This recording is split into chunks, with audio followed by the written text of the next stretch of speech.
Pan fwyf yn hen a pharchus, a carian yn fy nghod, a phob berniadau drosodd, a phawb yn canu'n nghlwm.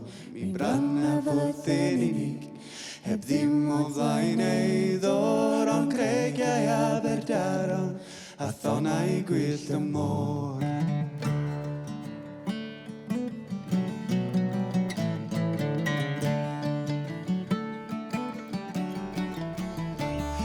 Pan fwyf yn hen a pharchus, tu hwnt I fawl a sen, am can yn ôl y patrwm, a'i hanger ddoll ar ben, bydd gobaith i'n bryd hynny, mewn bwthyn sydd a'i ddor at geiriau Aberdaron, a thonau gwyllt y môr. A pan fwyf yn hen a pharchus, a carian yn fy nghod, a phob berniadau drosodd, a phawb yn canu'n nghlwm.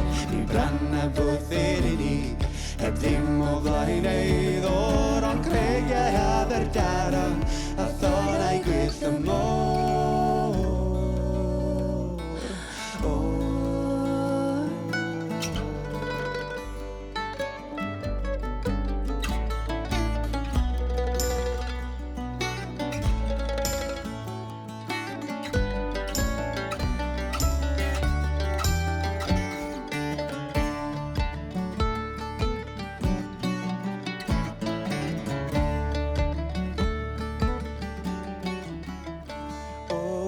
Gyd mi gafon o, yng nghir y stormus wynt, a dlais o'r wrthyfel, a wadydd yn aid gynt, a chanaf ar hen anger, wrth salledu ar ddor at geiriau Aberdaron, a thonau gwyllt y môr.